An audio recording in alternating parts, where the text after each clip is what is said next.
A lot of you have been asking me for Windows 11 24H2 testing with the Ryzen 7 5800X 3D, everybody's favorite CPU. So I've done my best to make that happen, and of course we'll be looking at that data in this very video, comparing it with the new Ryzen 7 9800X. And as usual, there is a lot of data to go over, so we'll get into it. But before we do, today's video is brought to you by the Ugreen Uno series, fast and fun charging accessories for the new iPhone. The Ugreen 15-watt charger is tailor-made for Apple users, with one 15-watt Qi 2 fast magnetic wireless charger for your phone and another wireless charger for your headphones, plus a USB-C charger. There's also the Ugreen Uno Charger 100-watt, which can charge 4 devices simultaneously, including up to 100 watts through one of the USB-C ports. It's perfect for charging a MacBook, and it also has enough power to charge an iPhone 16 from 0 to 60% in about 30 minutes. Both of these Ugreen Uno chargers are compact, and this guy here packs a cute little robot design with smart status emojis. We love using Ugreen products, and we think you will too, so grab a Ugreen Uno charger today. Check the link in the video description below. Now initially I had benchmarked both CPUs using the Insider Preview build of Windows 11 24H2, as that was the only version of 24H2 available to me at the time, and the plan was to release this content last week. But just as I was finishing up, just my luck, Microsoft officially released 24H2. So I decided rather than push out the data I had using the sort of Insider Preview build, that I would download the official version of 24H2 and start over. So that's what I've done. So in this video, we'll be comparing the 5800X 3D and 9700X using the patched version of 23H2, as well as the newly released 24H2 build. Unfortunately, I don't have the data for the 5800X 3D on 23H2 prior to the patch. And as interesting as that data would have been, I simply don't have the time available to go back and invest even more testing into this video. So it was either go with the updated 24H2 testing or bail on this altogether. And I think we have enough data here to satisfy 5800X 3D owners. Also, please note the 9700X has been tested using the latest BIOS revision featuring a GSA 1.2.0.2. And while this version does make it possible to enable the optional 105 watt mode, I've stuck with the default 65 watt mode for testing, as it makes the most sense, not just because that's how it was advertised, but because it's by far the best balance of performance and power. As for the 5800X 3D, it was benchmarked on the MSI MPG X570S Carbon Max Wi-Fi using BIOS version 7D52 V1B1. Awful BIOS names there by MSI, but that's how it always seems to be with them. And this is based on the AGESA 1.2.0.cc. Okay, let's get in the results. Star Wars Outlaws might have been a flop, but from a technical standpoint, it's great for testing CPU gaming performance, as it is a very CPU demanding title, especially in the MPC heavy section that we're using for testing. Here the 5800X 3D is 9% slower than the 9700X, and while not a big margin, we are at relatively low frame rates when considering high refresh rate gaming performance, so the jump from 117 FPS up to 128 FPS, that can be noticed. That said though, for a much older product, the 5800X 3D's performance here is impressive, even relative to the 9700X. Space Marine 2 is another new game, and this one was well received. But again, that's not relevant for this benchmark. We're including it because it's very CPU demanding. What's also interesting is that the 23H2 patch didn't completely solve the performance issues this title was facing on Windows 11. And that's because 24H2 does boost gaming performance quite dramatically for both CPUs to the tune of 9%. Still on 24H2, the 5800X 3D is still 7% slower than the 9700X. Hogwarts Legacy is a very CPU demanding modern game that's also quite memory intensive, meaning DDR5 does provide an advantage here. The 9700X did scale better with 24H2, and as a result ended up delivering 14% more performance than the 5800X 3D, though we saw a less substantial 9% improvement to the 1% lows. Next up we have ACC, and here we're looking at a 3 to 5% uplift for 24H2 over patched 23H2. This game was also an outlier for Zen 5, showing by far the biggest gains for the 9700X over the 7700X, and we believe this is due to the increased L1 cache capacity of Zen 5, as this title is extremely cache sensitive. Therefore, this is also a game where 3D V-Cache is very effective at boosting performance, and the end result is very competitive results between the 5800X 3D and 9700X, with the older Zen 3 based CPU coming out 3% faster. The 5800X 3D is a beast in Spider-Man Remastered, allowing for an average of 187 FPS to be rendered, making it 13% faster than the 9700X, though they were more evenly matched when looking at the 1% lows. The Homeworld 3 performance was addressed on 23H2 with the patch, and therefore matches what we see with 24H2. Moreover, both the 5800X 3D and 9700X are very evenly matched in this one, delivering the exact same level of performance. Looking at the 24H2 data, we see that the 9700X is quite a bit faster than the 5800X 3D in A Plague Tale Requiem, offering a 13% performance boost, and this will be in part due to the improved memory bandwidth of the DDR5 memory. Cyberpunk 2077 Phantom Liberty was one of the games that saw the biggest performance improvements with the patch on 23H2, and this seems to have solved the issue, as here we're looking at identical performance for both CPUs when comparing the patched 23H2 data to the data seen with 24H2. Testing with Watch Dogs Legion, we find the same performance on 24H2 as we do on 23H2 with the patch, and that meant that the 5800X 3D was 4% faster than the 9700X.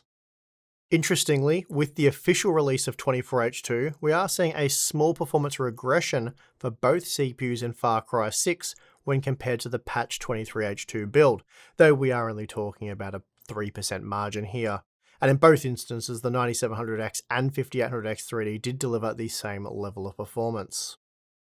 The 5800X 3D is obviously very fast in Tom Clancy's Rainbow Six Siege, despite trailing the 9700X by a rather large 17% margin, though it was just 8% slower when comparing 1% lows.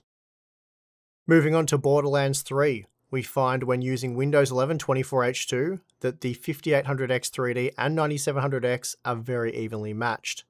But what's interesting here is the fact that the 5800X 3D saw by far the biggest performance improvement when moving to 24H2. And in fact, the 9700X saw a small performance regression, though remember we are comparing with the patched version of 23H2. In any case, the 5800X 3D received a 6% performance boost when upgrading to 24H2, and that meant it was now just 4% slower than the 9700X, whereas previously we found that it was 10% slower. Performance for the 9700X was fixed in the Callisto Protocol on 23H2 with the patch, but this wasn't the case for the 5800X 3D, which saw a 4% uplift when moving to 24H2, resulting in identical performance to that of the Zen 5 part. Shadow of the Tomb Raider still plays better on the 5800X 3D. Here the old Zen 3 part was 6% faster, rendering 273 FPS on average, though the 1% lows were slightly higher on the 9700X. The F124 performance was fixed with the 23H2 patch, so we're not seeing much difference between the updated 23H2 build and the new 24H2 version, but we are finding a rather large 11% performance advantage for the Zen 5 processor, though I am sure many of you would argue that that's not a particularly large margin given that the 5800X 3D was released 2.5 years ago now and is based on a 4-year-old CPU architecture. In any case, this is one of the bigger performance advantages we've seen in favour of the 9700X. The Riftbreaker is another game that previously performed quite poorly on Ryzen processors using Windows 11 prior to the recent 23H2 patch, and we see that with the release of 24H2 we're now seeing the best results. Comparing the 5800X 3D and 9700X on the latest build of Windows, we find that the older 3D V-Cache part is just 2% slower, so very similar performance overall. Remnant 2 was another game that performed much worse on 23H2 prior to the patch, but even with the patch we're still seeing better performance on 24H2. For example, the 5800X 3D saw a 5% uplift and then a 7% uplift for the 9700X. The older Zen 3 based CPU did struggle a little bit in this title though, coming in 14% slower than the 9700X with an average of 108 FPS. The Star Wars Jedi Survivor performance was improved massively with the 23H2 patch, but we're still seeing even better performance on 24H2. I should also note that some people have incorrectly claimed that the recent Star Wars Jedi Survivor patch is responsible for the massive performance gains we're seeing in this title, but that's not the case. It's almost entirely down to the version of Windows 11 used. That aside, regardless of the version used, the 5800X 3D and 9700X delivered similar performance in our testing. We have World War Z, and despite seeing very similar 1% lows, the 9700X was 15% faster than the 5800X 3D when comparing the average frame rate. Forza Horizon 5 played well on both CPUs, and we're seeing little to no performance difference between the patched 23H2 and 24H2 builds. Testing on 24H2 saw the 9700X offering just 3% greater average performance, though the 1% lows were improved by 10%. The Forza Motorsport performance was fixed with the patch on 23H2, and we see no change with the official 24H2 release, and this also means that both the 5800X 3D and 9700X are enabling the same level of performance in this title.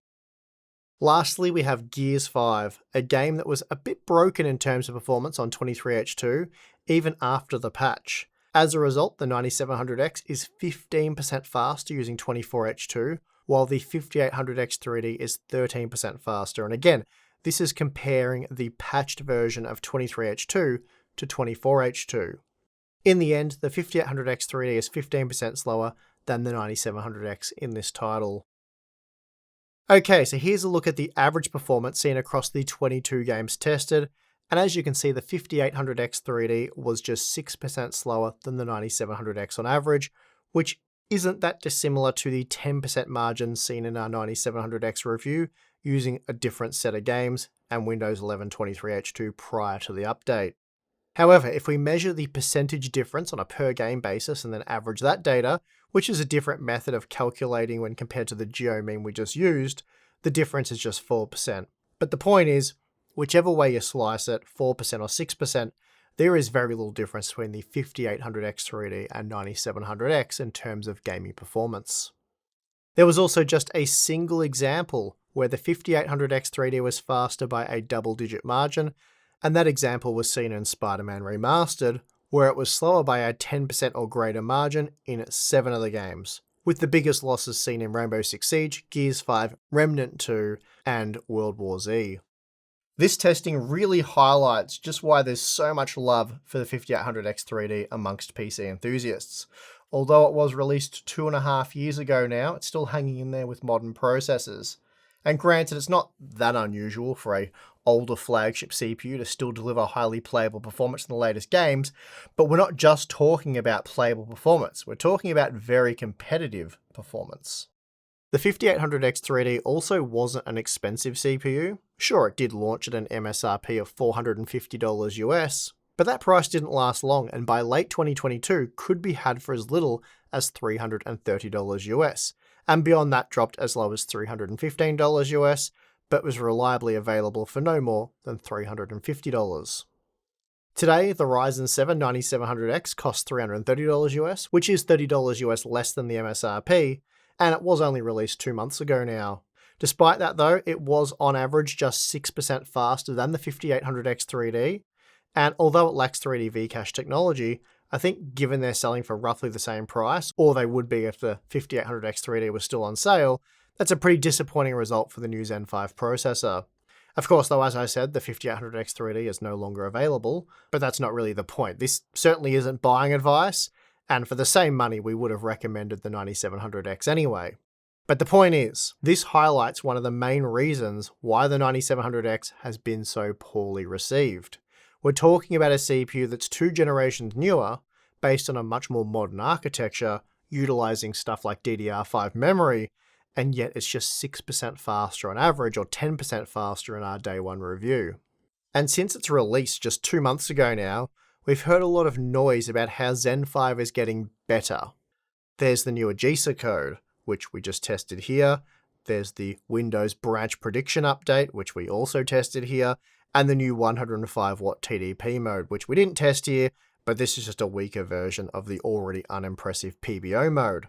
And then there's the new 800 series motherboards that do nothing for Zen 5's performance. So, as has been the case with Zen 5 since release, there's been loads of noise about how it's really better than all the evidence thus far suggests, and yet the evidence still hasn't changed. For gaming, Zen 5 is very mid. And even at the current discounted prices, you should still be looking at Zen 4. Maybe the upcoming Zen 5 3D V-Cache models will change all of that, and we really hope that will be the case, but of course that remains yet to be seen.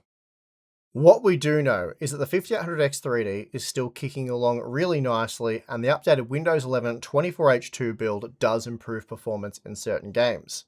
Now, for those of you looking at upgrading to 24H2, I recommend starting fresh. So manually back up all your data, download the 24H2 ISO from Microsoft, and install it without keeping any old files. The Windows update process has always been a bit janky, so to ensure maximum performance and stability, I always recommend a fresh install without carrying over any old data. It's a bit of a pain, but it's the best way if you are looking for that maximum performance without risking any sort of stability issues, blue screen of death, all that sort of stuff. Anyway, that is going to do it for this video. If you did appreciate it, well, thumbs up would be awesome. And just watching it to this point is excellent. Thank you very much. We also have Patreon and the YouTube members section, so you can click the join button if you want, or we recommend really just clicking the link and going over to Patreon. You get a lot of perks there, stuff like access to our Discord server, behind the scenes content, monthly live streams, Q&A stuff, a lot of cool things there, so check it out if you're interested. But if not, that's perfectly fine. And again, I would like to thank you for watching this video. I'm your host, Steve. See you next time.